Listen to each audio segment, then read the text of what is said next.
Buenas noches, gracias por acompañarnos en una sesión más de Observatorio Cotidiano desde nuestro mirador de la economía política. Hoy tenemos el gusto y el privilegio de contar con la presencia de un amigo y colega muy respetado, antropólogo, filósofo, aventurero de los medios de la comunicación, periodista. Su nombre es Horst Kurnitsky. Horst, bienvenido a Observatorio Cotidiano. El punto de partida para esta conversación que Horst generosamente aceptó a tener con nosotros es una nueva traducción, una nueva edición de un libro que ha dado muchas vueltas ya en el mundo de la cultura, de la reflexión filosófica y antropológica. Sí. El libro se llama La estructura libidinal del dinero, una contribución a la teoría de la feminidad. Pero Horst nos ha comunicado desde hace mucho tiempo sus preocupaciones, intereses, angustias, diría yo, con el tema. Tenemos aquí otro, Querido dinero, amor verdadero. Y antes, este trabajo de enorme importancia por, entre otras cosas, su capacidad de avisorar lo que luego vendría, una civilización incivilizada. Horst, ¿por qué no nos dices algo sobre el título? Bueno, la historia, digamos, de este libro fue que empezó a hacer un trabajo sobre el concepto de la naturaleza en Marx. Y yo platico con Herbert Marcuse y otros profesores míos y estudio en Frankfurt con Adorno y Horkheimer. Entonces, finalmente, con los fundamentos, yo llego a la economía. Como nosotros siempre, al final, si excavamos mucho más abajo, entonces llegamos a la economía. Entonces me llego a esta estructura libidinal del dinero.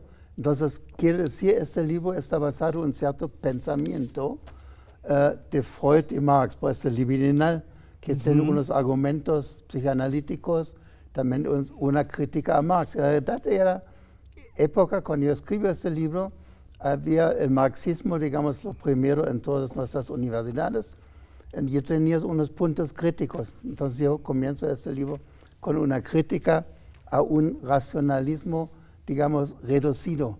Yo pienso que está mucho más, ¿no? Entonces este es el libro. Entonces yo llego al fundamento de cualquier forma de sociedad, que es el sacrificio.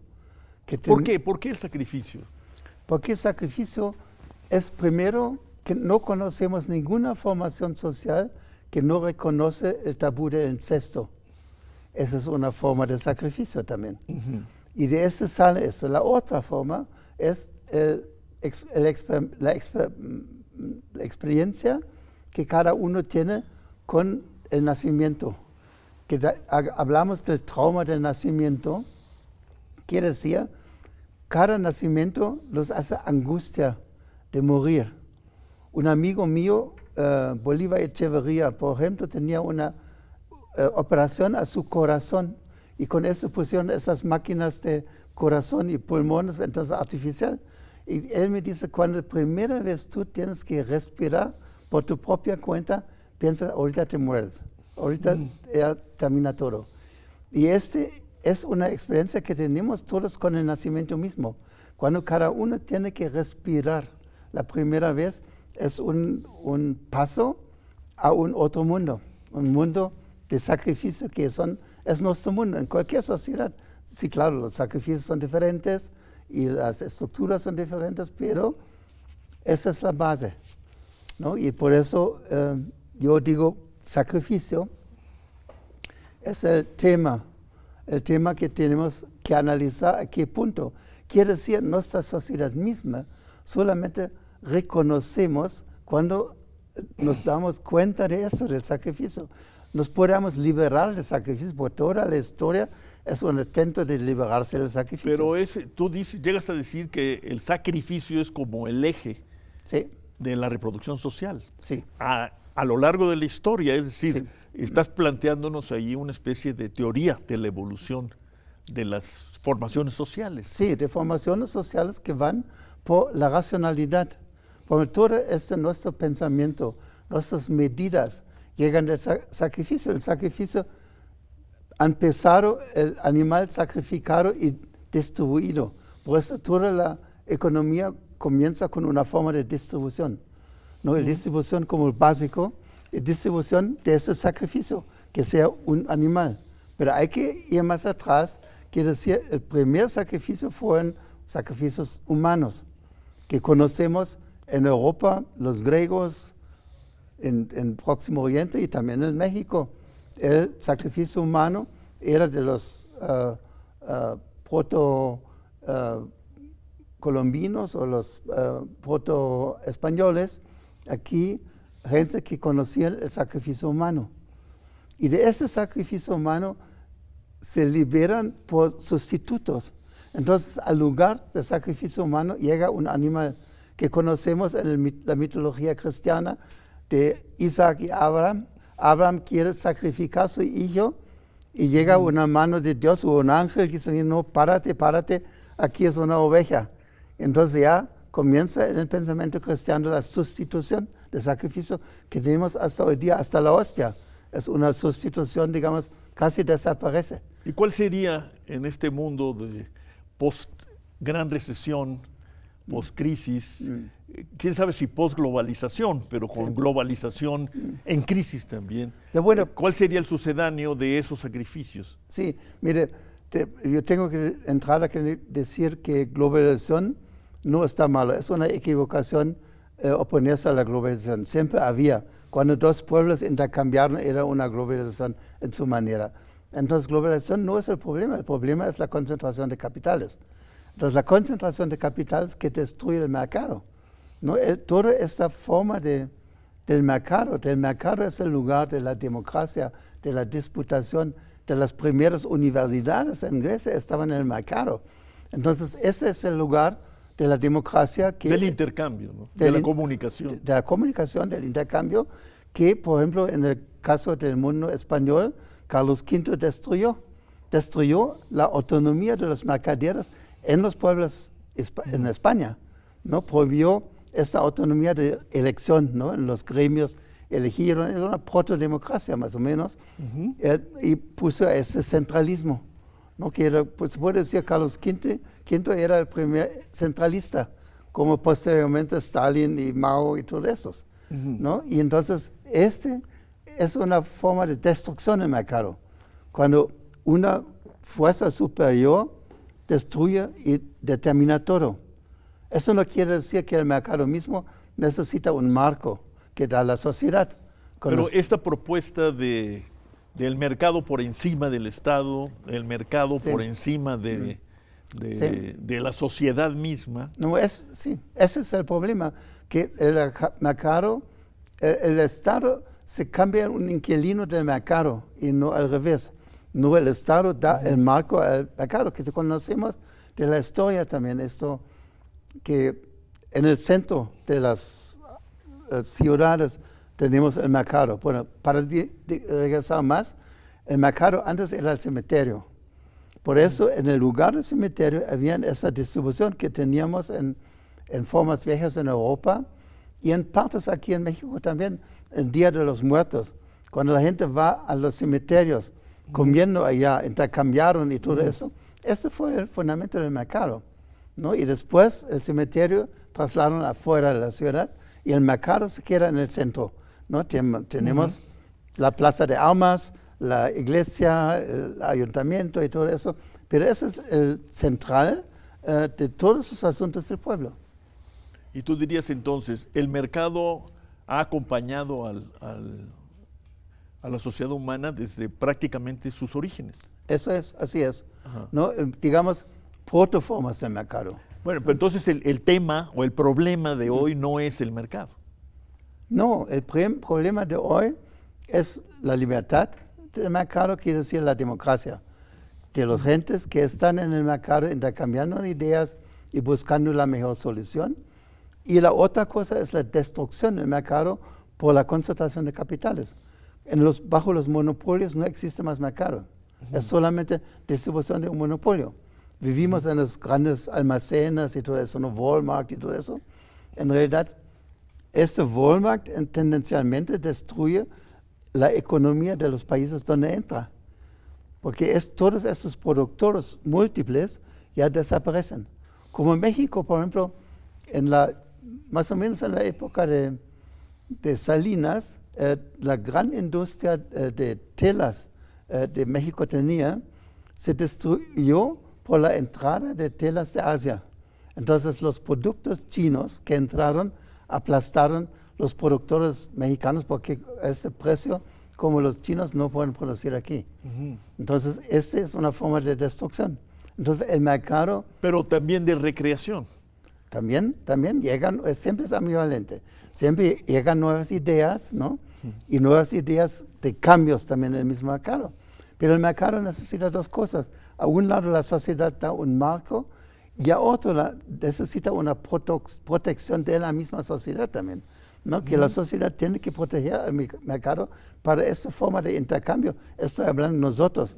Bueno, Polanyi hablaba del mercado arraigado, sí. O sea, sometido a los criterios de la sociedad. Sí, claro. No eliminar el mercado, sino... No, están en el marco, ¿no? En el marco que da la sociedad al mercado. Esa es la idea de Adam Smith. Adam Smith, el padre del liberalismo, dice que, claro, el Estado tiene que garantizar salud, escuelas y todo eso básico, y encima de eso se desarrolla el capitalismo, ¿no? Y ahorita tenemos al revés la cosa.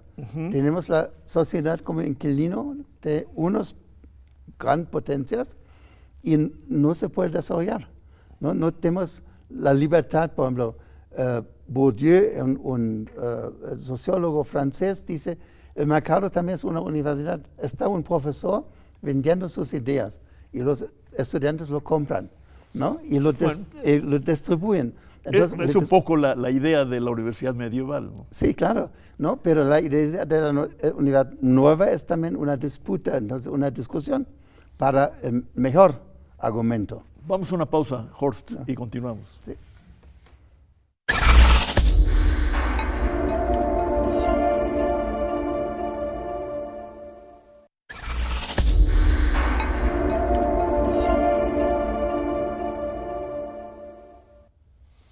Horst, en tu nuevo prefacio a la estructura libidinal del dinero, en esta nueva edición y nueva traducción, Sí.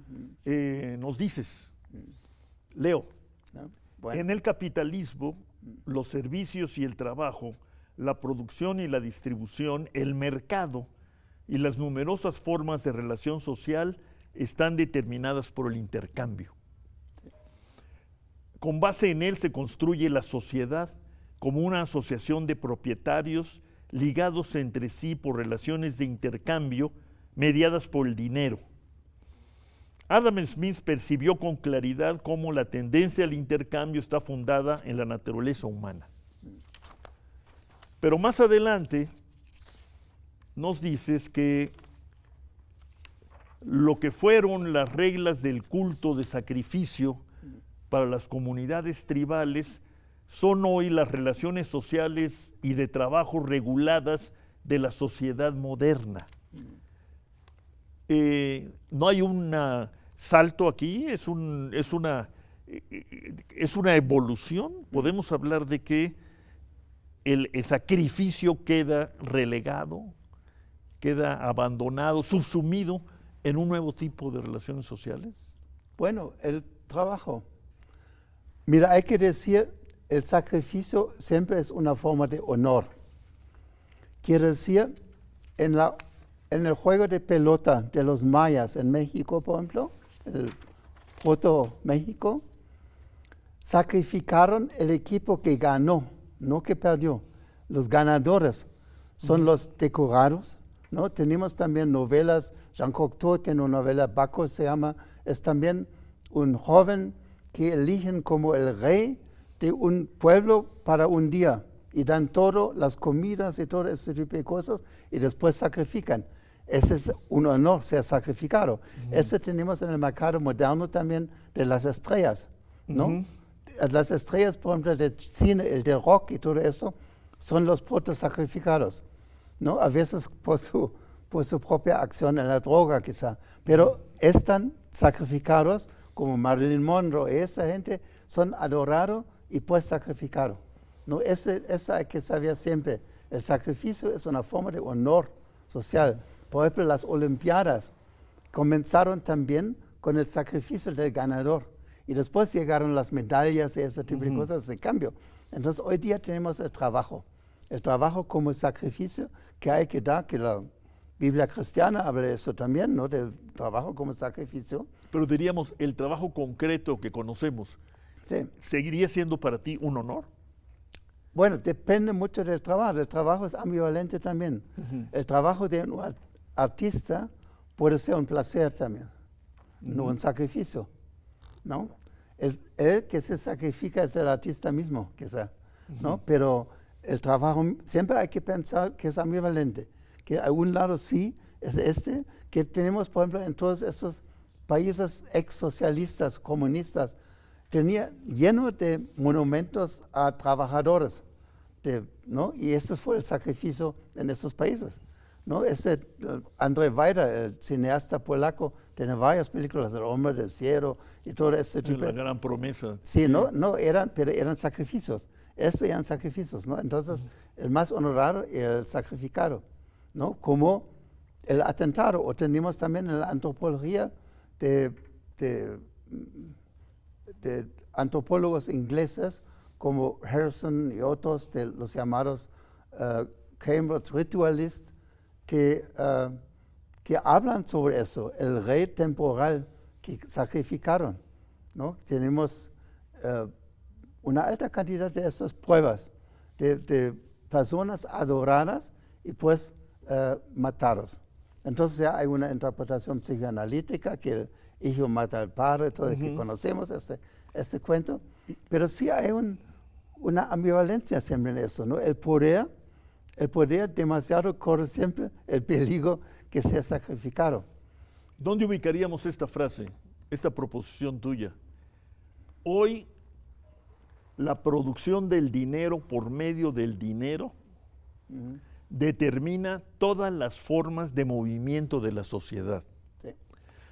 Y por otro lado, pues nos han dicho los estudiosos de la gran recesión de 2008-2009, que fue la financiarización total o casi total de la economía la que desató esta crisis, que a muchos no se ha superado realmente porque el dinero sigue teniendo, el dinero en el sentido más amplio del término, ¿no? Sí. La finanza, la alta finanza, como decía Karl Polanyi, sigue estando al mando. Sí.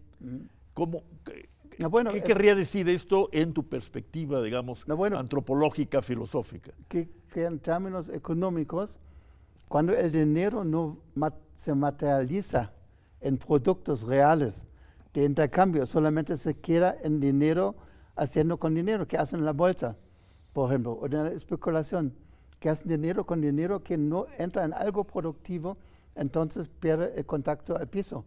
Entonces se mueve en los aires, pero a otro lado, todo ese dinero financiero sí es muy importante para cualquier sociedad, ¿no? El canal de Suez o el canal de Panamá nunca construyeron sin ese dinero financiero, con acciones y todo eso. Con la deuda, ¿no? Sí, o con una lotería. Sabemos que, por ejemplo, el mural de China, para los emperadores hace 4.000 años, están construidos por una lotería.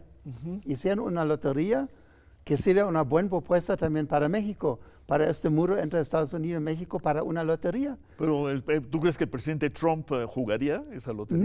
No, todo el pueblo norteamericano juega y 10% como esa lotería ganan. Para otros 10% construimos el muro y para los 80% podríamos poner túneles y muchas cosas para abrirlo otra vez. No, entonces, este dinero financiero sí es muy importante, pero si se mueve solamente en el autofinanciamiento entre sí, Entonces no llega... Pero eso es lo que parece estar ocurriendo. Sí, eso es exactamente. Es el problema que no llega, por eso tenemos pobres. ¿No? Eso es un problema también de la pobreza. Sí, porque es una economía con mucho dinero, pero que no genera empleo. Sí, no como dicen en Alemania, el dinero sí hay, pero está en las bolsas de otras personas. Pero entonces, ¿hay campo para una reforma del capitalismo al estilo de la que el presidente Roosevelt intentó y en parte realizó en los años 30? O sea, ¿podemos imaginar un New Deal? Sí, pero es un problema de la socialdemocracia, ¿no? La socialdemocracia originalmente era el partido de este compromiso, de algo social con el capitalismo. Pero cuando la socialdemocracia está débil y no puede parar, ¿no?, estos intereses particulares, economistas, entonces ya no funciona. Entonces funciona como un acuerdo, pero un acuerdo, digamos, que respeta al otro. Y si no hay ese respeto, no se puede. Es para regresar otra vez a ese señor Trump, que últimamente salió un libro sobre golf del señor Trump, que dice, este especialista, era un periodista de golf, que Trump siempre engaña. Toma la pelota y ponga a otro lado y todo esto. Y miente y paga a la gente y todo eso. Entonces, ese ugly American que hace tranzas, cualquiera para ganar, no pueden perder. Entonces, siempre tienen que ganar. Y si tenemos una economía de esta manera, ya no funciona. ¿Y si la socialdemocracia está débil, si la democracia cristiana está extraviada? Sí. ¿Qué queda? ¿El populismo que ustedes están viviendo en Europa? ¿Esa sería la vía para ir más allá del dinero? Del dinero, como tú lo describes, la producción de dinero por medio del dinero. Sí. No, pero yo creo que no. Una vez globalizado, no podemos reducirlo a lo nacional. Eso sí globalizado, pero necesitamos un acuerdo, unos controles internacionales de este flujo de capitales y todo eso. Sí se puede también, si las organizaciones, por ejemplo, las organizaciones de los estados americanos o la ONU y esas superorganizaciones sí pueden interferir también en esto, ¿no? Y pueden meterse, pero sí la gente piensa regresar al nacionalismo, eso no es un camino, eso es regresar a una forma autodestructiva. Por eso que dicen populismo, tenemos populismo de derecha y de izquierda, tenemos Orbán en Hungría o Maduro en Venezuela. Este tipo de nacionalismos son en cierto sentido ignorantes, porque ignoran cómo funciona el mundo y cómo está el intercambio, de esto vivimos. Eso no se puede parar, sino solamente controlar. Sí, claro, va a ser difícil controlarlo, por ejemplo, con China, ¿no? Que China tiene un régimen autoritario absoluto y no permite la intervención de afuera, ¿no? Y tiene una visión de futuro. Tiene una visión, por ejemplo, de la ruta de la seda, quiere una visión de China, es el productor del mundo, digamos, en unos sectores, y ese distribuimos nosotros a todo el mundo. Entonces controlamos todos los caminos. Pues esos nuevos caminos que hacen por barcos, Claro, la nueva ruta de la seda. Eso, ¿no? Estamos terminando, Horst. ¿Qué nos dirías desde tu perspectiva? Yo le llamo, no sé si me vayas a regañar, yo le llamaría que es una perspectiva de antropología filosófica. Bueno, sí se puede al decir, estilo, sí, digamos, de la gran antropología, sí, de Alcácer. Sí. ¿Qué nos dices a los mexicanos? Tú que has viajado tanto por México, que has discutido tanto con los estudiosos, por ejemplo, de la conquista, has criticado a una visión antropológica un poco edulcorada, ¿no? Sí. Bueno, ¿qué nos dirías? No, pienso que es el realismo, darse cuenta de los hechos, de dónde vivimos y no ilusión, cómo estamos realmente y no falsifican, por ejemplo, estadísticas nacionales, sino ver concreto cómo están las cosas, ¿no? Y todo, claro, el problema que tenemos ahorita, que esta gente que va atrás, tenemos en todo, tenemos en el gobierno chino, tenemos en Estados Unidos, y algunos europeos y por todo el mundo tenemos esta gente que no está bien para la economía mundial. ¿No? Para la economía mundial tiene este peligro que truena la economía mundial, que eso sea peor. Entonces yo creo un cierto realismo y ver las cosas como están. Veamos las cosas como están, no las falsifiquemos, Sí. no los neguemos tampoco y ni les cambiemos de nombre, dice Sí. por ahí. Sí. Horst, muchas gracias por esta conversación, esta introducción a tu pensamiento para TV UNAM en Observatorio Cotidiano. Muchas gracias por la invitación. No, gracias a ti. Gracias a ustedes, buenas noches.